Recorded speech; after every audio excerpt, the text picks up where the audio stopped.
Hello everyone, it's your host, Seth the Programmer, and today we're going to be doing another discussion about Dragon Ball Super Episode 66. This will be concerning future Trunks' hidden power and whether or not he surpassed Super Saiyan Blue Vegito.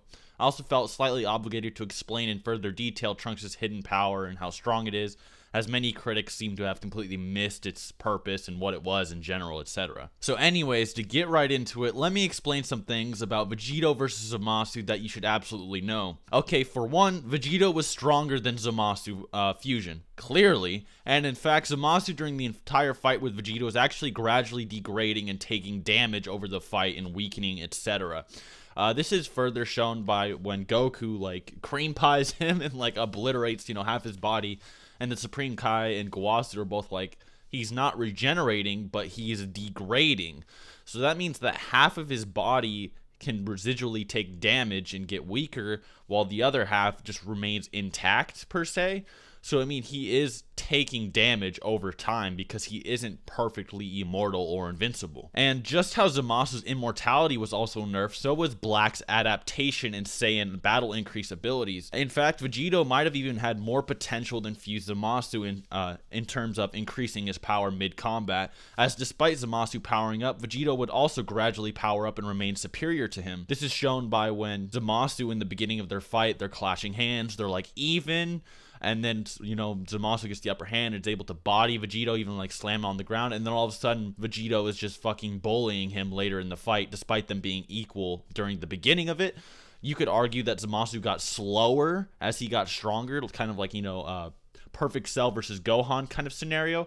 But by the looks of it, Vegito really did seem like he was getting stronger than Zamasu was, and Zamasu was definitely taking damage gradually as the fight went on. So Vegito slams him with the final Kamehameha, then Vegito comes in to finish Zamasu off with his full power, hitting him literally so hard that his face starts turning into this purple smoke, although this attack defused Vegito.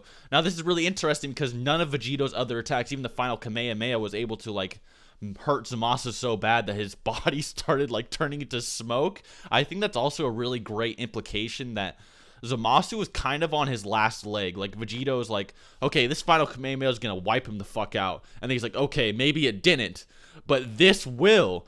And so he sensed that Zamasu was starting to get weaker and starting to get more frail, he was starting to overcome him, he was starting to speed blitz him, and then he went for the final punch, and he said this is the end. He was about to land a combo on him or some kind of new move, and literally just that punch that didn't even fully direct was capable of literally disintegrating Zamasu's face beyond the point of just his normal invincibility, tanking the final Kamehameha. So this is actually proof that yes, he was degrading and getting weaker as the fight went on, or you can argue that Vegito was getting stronger as they went on, or he was suppressing himself, etc. So anyway, Vegito defuses, and then Goku and Vegeta take a hit from Merged Zamasu in their base forms just afterwards and survive a hit from Merged Zamasu, the same Zamasu that could hurt Super Saiyan Blue Vegito, although with extreme damage. Now this kind of goes on to the whole he's getting weaker argument, but that's a side note.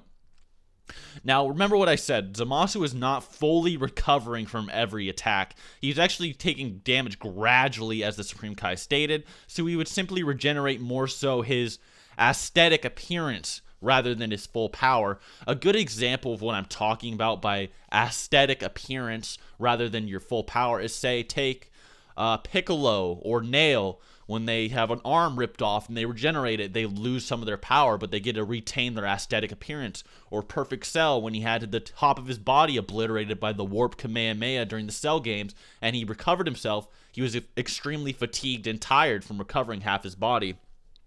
Now, I've seen a lot of people try to debunk this with Super Perfect Cell, but the thing with Super Perfect Cell is that he's somewhat of an outlier. I'm gonna be honest with you, because not only did Cell numerous times state that he gets weaker when he regenerates, when Goku fucking obliterated half his body and he was extremely fatigued from regenerating, but he regenerated his entire body. He was literally one nucleus. He was literally one cell big and regenerated his entire body.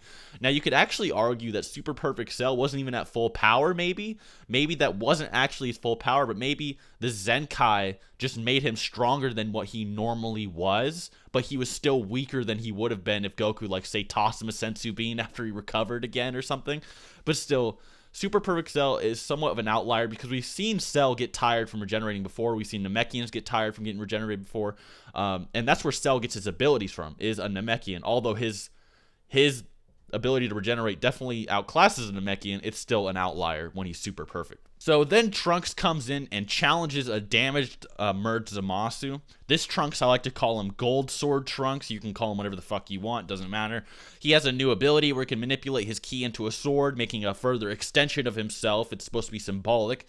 But how does this give Trunks the power to fight Zamasu? Like, it didn't really make any sense, but I'm going to go into detail about that. Well, not only was Zamasu getting weaker and obviously, you know, straining to retain his aesthetic appearance, and he was also having, you know, like a mental crisis with himself, and I'll get more into that in a second, but Trunks clearly got some amps from all his Zenkais prior to this fight and etc., but he also got a massive ki amp.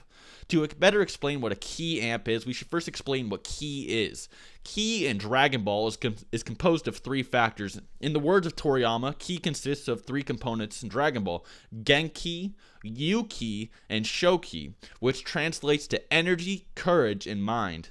Just before Trunks went to fight Zamasu, he saw the faces of all those he was trying to protect. He realized what he was doing, but he also realized his weakness as well. That we'll get into in a minute. So with massive amps to his courage, mind, and possibly energy, he got massively more powerful, enough to even block a fatigued merged Zamasu's attack. Although Zamasu was still stronger. And I'd also like to bring up something else with this ki amp argument, is that mind is one of the necessities to retaining your ki control. So if Zamasu is having like a mental crisis with himself because Goku Black wants to not be immortal, he wants to keep getting stronger, he's kind of like a psycho for battle, while Zamasu wants to be an immortal god, and he's having like this split mentality, this split personality disorder. His mind isn't in one place. His like I said, I brought this up with the Dragon Ball Super producer, but he said Merged Zamasu's weakness is that he used to be one person. So the fact that he's one person merged into one is that those 2 sides of his, like, it's like the 2 sides of a coin almost, but they have 2 different personalities. So he's not able to retain a singular mindset. So it's hard for him to retain proper ki control. I thought that was pretty interesting to bring up. So Zamasu is still stronger than Trunks, and I'd say the difference between Zamasu and Trunks right here was similar to how Trunks and Black were. You know, when Trunks like jumped in front of Goku Black when he tried to stab Goku in like one of their first battles. So it's similar to how Trunks was when he first blocked Super Saiyan Rose Black's Keyblade in like the first time Trunks started really manning up and, you know, getting in the God Leagues, etc. So this is where Trunks' weakness comes in. Trunks' weakness is that he can't almost do anything on his own without help. Right? He's immortal. He can't do anything on his own. Zamasu even laughs at Trunks, asking where he's going to go to get help from next, where he's going to run to next. But Trunks acknowledges his weakness as a mortal. He knows he isn't alone. He calls upon the support of all those with him, all those supporting him, to help him once again, as he can't do it alone. And in doing such, in calling upon their support and power, creates a Denki Dama with their ki, or a Spirit Bomb with their ki. Now, the reason he created a Spirit Bomb, for one, we don't even know how you make really a Spirit Bomb. All we know is that you have to call upon the powers of nature. I mean, Goku literally just by chanting to himself, "Oh, trees, give me your power," right? The trees will give him his energy, or stars. So, I mean, it kind of makes sense that if Trunks is having like this epiphany of who he is and that he needs to call upon the powers of like others per se, that he really could possibly actually make a Spirit Bomb by doing this. Because, I mean, we've never had a full description of how to call upon a Spirit Bomb. We've just seen Goku do it. It's never really been explained. So, I mean, it's not really far off to say Trunks could do it. I mean, it is kind of bullshit to kind of just pull it out of his ass like that, but it is very symbolic, and I will say it's actually kind of good writing if you look at it like that. Not only did he call upon this, like, weird Spirit Bomb, but Goku and Vegeta also blatantly give Trunks their ki and energy as well. With this, Trunks overpowers Zamasu with moderate difficulty and splits him in half and easily kills him, easily surpassing Zamasu and possibly rivaling Vegito. I guess Vegito is still debatable, though. There's no proof he couldn't kill Zamasu on his own anyway. So I've seen people use the Trunks fodderizing Zamasu with this Genki Dama's Bankai Spirit Sword shit. to downplay Zamasu and Vegito, saying things like, wow, he absorbed power from like 30 people and murdered Zamasu's fusion. Zamasu must be weak, and since Zamasu gave Vegito a challenge, so must Vegito be weak. But here's the thing you need to understand. Trunks is not Goku and Vegeta. He never has been. He's never been like them ever. He has a completely different mindset. His potential in Dragon Ball Super has honestly always been consistently far more massive than Goku and Vegeta's. It's like you guys forgot Trunks went from getting shit stomped by base Black to blocking an attack from an amped Super Saiyan Rose Black while only a Super Saiyan 2. That's right, even without God powers, he was competing with actual God tier characters. So it's only natural with his massive potential he's shown consistently constant Zenkais, new godlike abilities, and a key amp from his courage and mind that he would massively be more powerful. It's honestly unquantifiable to say how much more powerful Trunks actually got or gets, so it's actually impossible to say how it correlates to Zamasu or Vegito. So people saying that this makes Zamasu or Vegito weak is actually a fallacy because we don't know how strong Trunks actually got from this potential Genki Dama amp. It's unquantifiable, so you can't really correlate this to Vegito, etc. We also have never seen someone actually absorb a spirit bomb as opposed to just throwing it. In fact, absorbing ki has always had exponential effects in Dragon Ball. Take Piccolo absorbing ki from, like, say, Krillin or Gohan, giving him enough power to damage and take hits from Final Form Frieza in the Namek arc. Or when Goku didn't even complete the God Ritual, he just absorbed energy from 5 Super Saiyans, didn't even get any God powers, but absorbed so much power he was stated to surpass any fighter in history. Or you can even take Toei's other works where they pull shit like this out of their ass, like the Super Android 13 movie where absorbing a spirit bomb literally made Goku so fucking powerful that Android 13 was getting disintegrated just by being in his mere presence. Then remember the fact that this power is only for some trees and wildlife. I don't even think anybody actually gave them his power in that movie. It was just from the earth. So imagine it from being from actual people, and then from Saiyan beyond God, Goku and Vegeta, two characters that massively surpassed the universe-busting Super Saiyan God from the Beerus arc. And yes, Goku fully absorbed and surpassed Super Saiyan God in his base form in the fight with Beerus. So don't even get me started on how much stronger he's gotten, actually they've gotten since then. So not only did they surpass Super Saiyan God in their base forms, but you have two Super Saiyan God plus level characters that can destroy universes, giving their power to future Trunks, which could exponentially amplify his energy, as seen, the false God ritual or Piccolo or any other movie or cinematic in Toei history where someone gives another fighter their energy. Now, I've seen some pretty salty fucks after this episode was aired, saying shit like Vegito and Zamasu are hardly twice as strong as Goku, simply because Goku could overpower Zamasu on his own and with just Kaioken. Well, let me just bring some things up to you. Clearly that scene was just flat out plot regardless, but don't worry, I'll debunk it for you anyway. So Zamasu was suppressed versus Goku, very clearly, in fact. Not only that, but he was also having a mental crisis with himself. But why? Well, Goku overpowered Fusion Zamasu even before using the Kaioken. Actually, he was straining himself so hard in that beam struggle with Zamasu, he actually broke his arms, which is why he was like fucking kicking Zamasu around instead of punching him.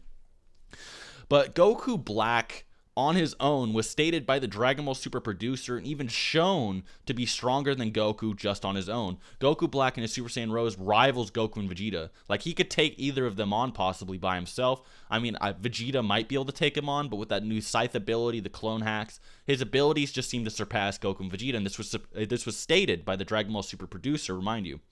So Gowasu even exaggerates the fact that Zamasu Merged isn't just Goku Black plus Zamasu, but their powers merged together and exponentially multiplied to seemingly no end. Meaning if Goku Black alone is rivaling Goku, that Goku overpowering Fusion Zamasu means Fusion Zamasu was obviously suppressed. There's no other way to argue about it. He felt that utilizing his full power was beneath him, or maybe he couldn't utilize his full powers effectively due to his mentality. Hell, Goku even notes this exact same fact. That's it. It somehow doesn't mean Vegito is weak or his multiplier was nerfed or whatever. And whoever tells you honestly is just salty they couldn't properly analyze the episode. And trust me, that's a lot of people. So in conclusion, guys, there's just no evidence that Trunks has surpassed Vegito, and there's also a lot of evidence that Vegito was actually just about to finish Zamasu off before he defused, like literally hitting him so hard that his immortality started turning into smoke. So yeah, it does look like Vegito was going to finish Zamasu off regardless. So yeah, there's no proof that either side beats the other at this point. It's obviously just a lot of, fan theories, but honestly, it's up to you guys what you think. Maybe in the next Dragon Ball Super episode, we'll get like a quote like, wow, he even stronger than Vegito was, or something, but until that happens, we can only speculate, and there's no proof that Trunks is stronger or weaker, and there's no proof that Vegito is weak because Trunks is unquantifiably stronger than he was normally. But anyways, guys, hope you enjoyed. Hope you learned something, and just stop hating on Dragon Ball Super 66. It was fucking badass and symbolic as hell. Till next time.